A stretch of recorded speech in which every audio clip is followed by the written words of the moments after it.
personas intervenidas tenían capacidad de fuego, etc.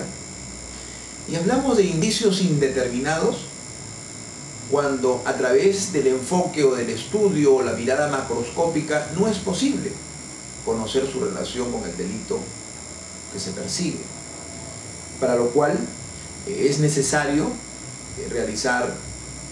estudios microscópicos en el laboratorio a partir del momento de su recojo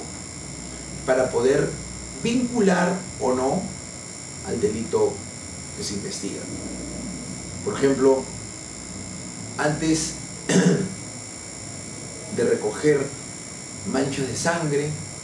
o corpúsculos metálicos que podrían impresionar como un proyectil de arma de fuego deformado, yo no estoy en condiciones aún de pronunciarme en la escena, en el tratamiento del lugar del hecho, si estos elementos corresponden o no al delito que estoy investigando. Resulta necesario un análisis utilizando un microscopio, un análisis riguroso en el laboratorio de criminalística. A estos elementos, pues, donde todavía el perito o el pesquisa u otros integrantes del equipo de trabajo no pueden precisar esta conectividad, la criminalística, la doctrina la denomina indicios no determinados. Y hablamos de prueba, estimados amigos, cuando tenemos el indicio correctamente recogido del escenario criminal, cuando este indicio ha sido estudiado, le damos el nombre de evidencia, luego de su estudio en el laboratorio de criminalística, y hablamos de prueba cuando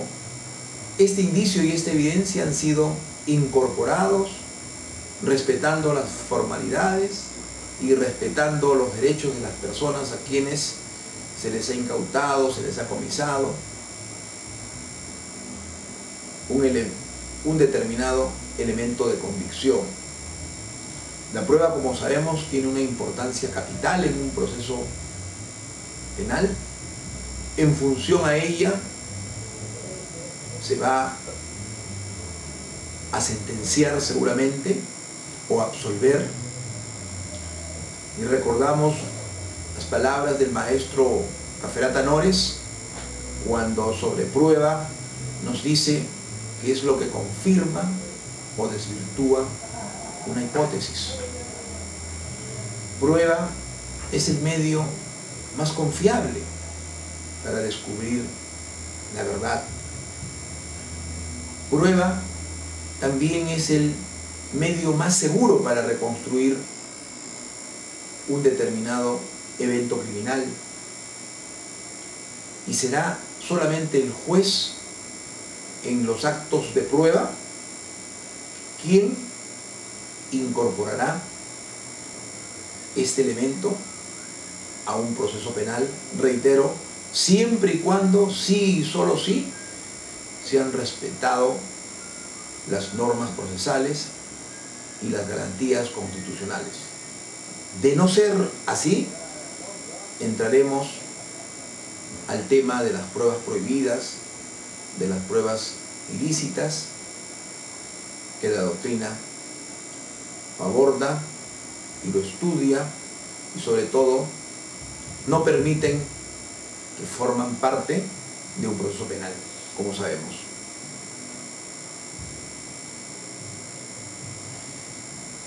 ¿Qué cosa es una investigación criminalística? ¿Cuál es el concepto que debemos tener? Al respecto, diremos que es un conjunto de diligencias técnico-científicas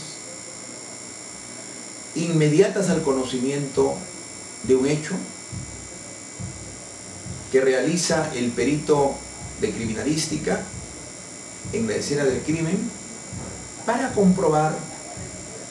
o descartar la veracidad de una determinada actuación delictiva para recoger indicios que permitan identificar al autor de un determinado hecho criminoso.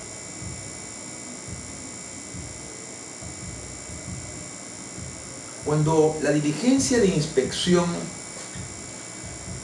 en la escena del delito lo realiza un policía nacional que pertenece al sistema de criminalística, es decir, cuando sea un perito, se denomina inspección criminalística. Y cuando esta comprobación en el escenario de los hechos, cuando el tratamiento, especialmente en lugares aislados o lejanos de nuestra patria, lo efectúa un pesquisa, es decir, no un funcionario pericial que tenga la condición de perito, entonces se llama inspección técnico-policial, muy conocido también por las siglas ITP. Entonces, marcamos esta diferencia importante. Por ello, consideramos que en los lugares de nuestra patria que aún no cuentan con el laboratorio de criminalística, no cuentan lamentablemente con el gran aporte de los peritos, es necesario que los pesquisas u oficiales de caso, así como otros operadores, como médicos, fiscales, puedan capacitarse y así potenciar sus características, porque cuando en un determinado escenario no está el perito de criminalística, será el pesquisa quien tendrá que asumir estas tareas, y para ello necesita estar actualizado, estar informado y estar entrenado. La investigación criminalística en nuestro medio tiene fases, tiene dos fases importantes. Una primera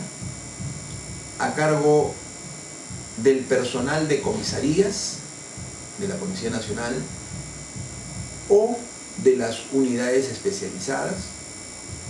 que son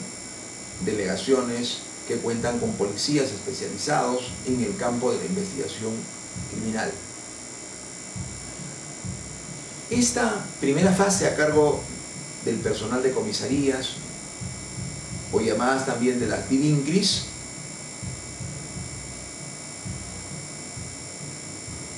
tiene momentos importantes, y el primero de ellos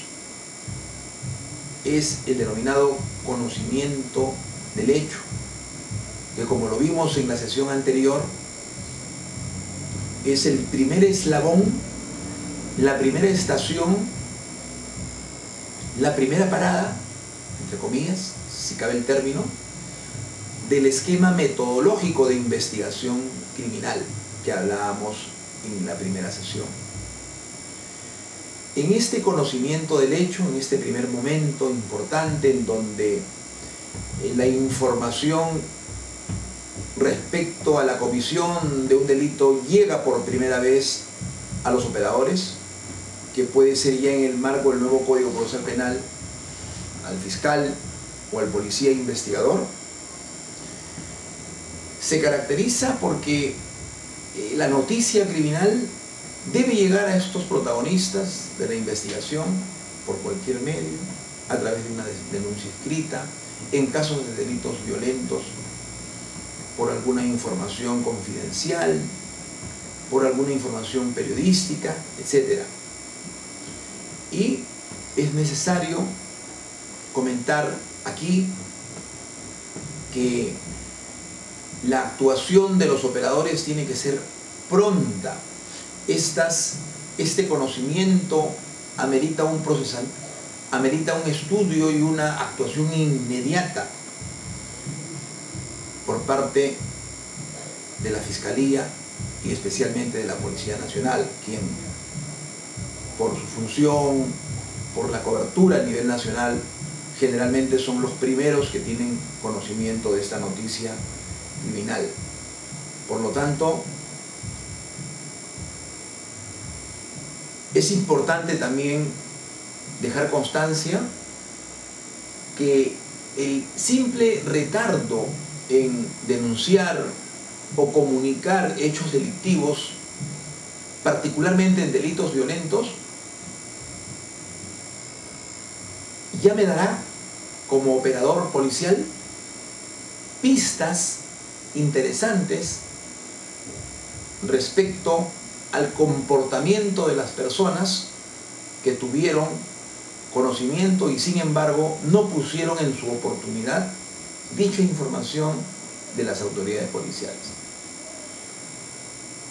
Quiero decir, en otras palabras, que el retardo de 1, 2, 4, 6 horas en comunicar estas noticias criminales a las autoridades respectivas puede significar en la praxis un indicio de participación delictiva que hay que verificar, que hay que evaluar, confirmándola o descartándola. Y además, el conocimiento del hecho amerita que el policía o el fiscal que reciba esta noticia tome la mayor cantidad de datos, desde la identidad del denunciante, el lugar exacto en que se encuentra un determinado sitio o lugar del suceso, para poder proceder a su abordaje de una manera exitosa. El segundo momento de esta primera fase de investigación de la escena del crimen se denomina la comprobación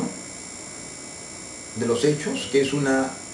verificación en el lugar mismo, in situ, de manera objetiva, de los hechos que han sido denunciados. Lamentablemente sabemos, por nuestra experiencia, que a veces no todo lo que se denuncia realmente constituye una conducta delictiva. De ahí la importancia de esta verificación, de esta comprobación, para conocer objetivamente la comisión de una determinada conducta, de un determinado delito. Esto amerita que los efectivos policiales, por lo general, lleguen, se apersonen al mismo lugar del suceso y constaten, tanto en escenarios de cadáveres, el diagnóstico de muerte, e inmediatamente comuniquen estas novedades al fiscal de turno que le corresponda. Es decir, verificar y comprobar un escenario, un homicidio, una autoeliminación o suicidio, corresponde pues al hecho de ir al mismo lugar, reitero, porque en la práctica hay muchos aspectos que superar en este extremo, y constatar o comprobar es pues ver un cuerpo seguramente suspendido de un elemento constrictor, de una soga, y con signos evidentes de fenómenos cadavéricos, de enfriamiento, etc. Que es necesario no alterar, no contaminar, no destruir, debiéndose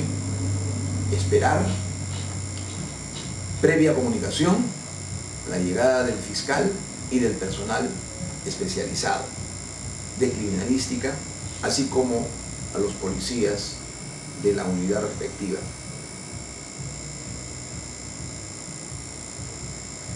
El tercer paso de esta primera fase, a cargo de policías de las comisarías y de las unidades especializadas en algunos eventos, es el aislamiento y protección, del cual comentamos la manera correcta, pero también las deficiencias en la sesión anterior, analizando diversas fotografías al respecto, y solamente en este punto queremos precisar de que esta operatoria de aislar y proteger la escena tiene como finalidad neutralizar toda acción humana de personajes con una curiosidad a veces un poco morbosa que podría herir de muerte un proceso investigatorio, que podría deteriorar este escenario criminal. Por lo tanto, diremos que la acción humana en una escena del crimen puede alterar, puede destruir, puede aumentar o puede llevarse indicios importantes que deberán ser estudiados. Puede alterar, decimos, porque la manipulación y el contacto, por ejemplo, con un arma de fuego recientemente disparada, podría determinar que por el principio de transferencia, principio criminalístico, los restos de disparo puedan adherirse o impregnarse en la persona que manipula este material, sin estar comprometido en un determinado evento delictivo. Recuerdo el caso sobre este punto donde una persona, un capataz a cargo de controlar el trabajo de agricultores en el departamento de Ica, el día de los hechos manipulaba una escopeta retrocarga y sorpresivamente al realizar manipulaciones corpóreas en el mecanismo de disparo de este arma de fuego, se produjo un estruendo y el proyectil impactó en un segmento corporal. Los trabajadores de esa hacienda comunicaron a uno de sus hijos, quien se encontraba por las inmediaciones. Al llegar, solamente el citado hijo constató la muerte de su padre, era médico. Sin embargo, al manipular el armamento que se encontraba encima del cuerpo de su padre, se contaminó y al ser sometido a la prueba de absorción atómica, se encontraron en sus manos restos de plomo, bario y antimonio, que inicialmente comprometieron su situación durante los actos de investigación de esta pesquisa. La acción humana también puede destruir, puede aumentar huellas digitales con manipulaciones innecesarias o de personas que nada tienen que ver en el proceso. Pueden destruirse o aumentarse huellas de pisadas tan importantes y susceptibles de ser recogidas del escenario criminal. Pero también pueden producirse actos de pillaje, apoderamientos, acciones de hurto, como por ejemplo el robo de un celular de la víctima, el robo de tarjetas de crédito, de billeteras, que cuando se haga la lectura o la apreciación preliminar criminalística reconstructiva, podrían distorsionar o hacer variar los móviles de una determinada investigación. Pero también el aislamiento y la protección de la escena nos permiten neutralizar la acción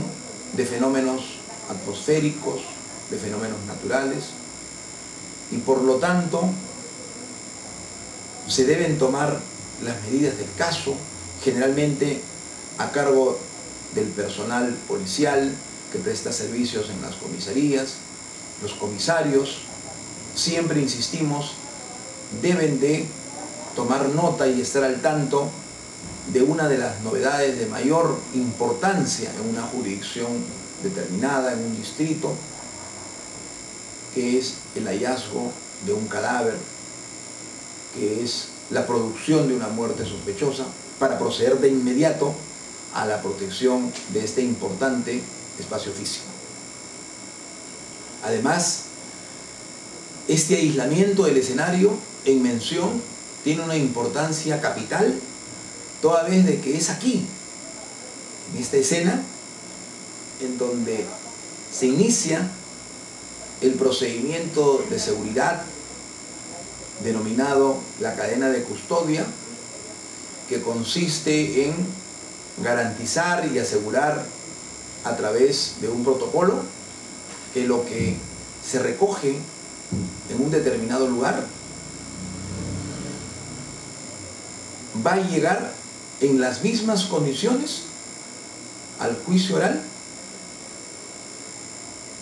que cuando fue recogida originalmente. Si no se cumplen estas exigencias, estos procedimientos,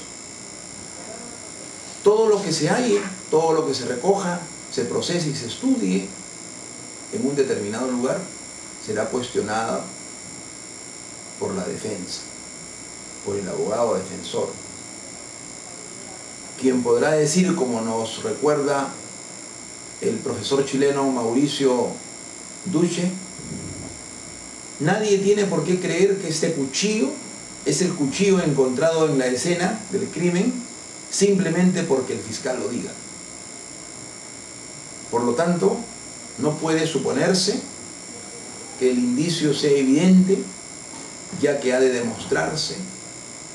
ha de documentarse y ha de probarse su existencia. En este punto resulta pues fundamental que se observen las exigencias de la cadena de custodia, que parten como primer aspecto en la protección y aislamiento de la escena, a través de una serie de itinerarios, de actores que deben ser los menos posibles, para garantizar y dar fe que lo que se recoge en una escena debe llegar con las mismas características, respetando la ley de la mismidad que dice la doctrina al respecto, a un juicio oral, y evitarse este tipo de cuestionamientos. Otro momento importante de esta primera fase, a cargo del trabajo de los policías de la comisaría de la jurisdicción, corresponde a ellos comunicar a las autoridades esta noticia criminal sin demoras excesivas, recordando que el tiempo que pasa representa la verdad que huye. Estas verificaciones y comprobaciones deberán hacerse en primer lugar y por los medios más rápidos al Ministerio Público, al fiscal a cargo del caso, al fiscal que se ve a cargo de la investigación, ya en el marco del nuevo Código Procesal Penal, y a partir de esta primera coordinación solicitar la concurrencia de las unidades de criminalística en Lima o en provincias, solicitando y requiriéndose solamente los peritos que se necesiten para una determinada actividad. Asimismo, el Ministerio Público tendrá que designar o decretar la investigación a la unidad especializada, seguramente, quien se hará cargo de las pesquisas y respetará la atribución que este nuevo Código Procesal Penal le da al fiscal como conductor o director de la investigación. Hasta aquí, hasta este momento, la participación del personal policial básico, será importante, pero ya ingresamos a la segunda fase, en donde ya todo dependerá del trabajo de los peritos de criminalística. Es decir, aquí, en este momento, en esta etapa, se iniciará formalmente el tratamiento de la escena del crimen con la llegada del personal especializado de criminalística. Bien, hasta hace poco había serias controversias y situaciones de aspereza respecto a que quién ingresaba primero a un escenario criminal. Fiscales, policías, peritos, médicos, se disputaban entre ellos la prioridad de ingresar a este recinto, a este espacio físico, e iniciar su trabajo. Se daban colisiones innecesarios que felizmente ya en estos tiempos se han superado debido al diseño y elaboración del manual interinstitucional sobre tratamiento en el manejo de la escena del crimen para casos de muertes violentas y muertes sospechosas de criminalidad.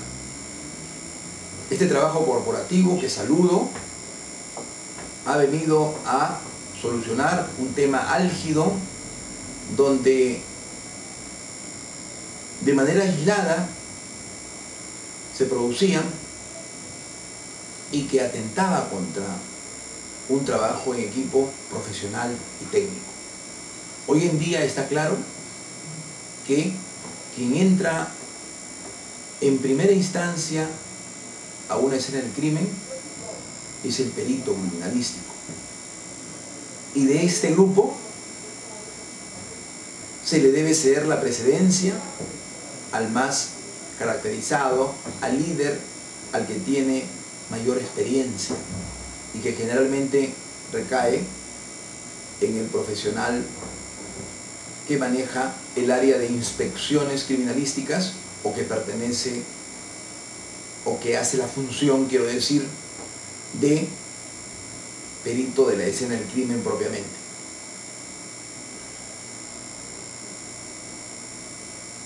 A la llegada al escenario criminal, los peritos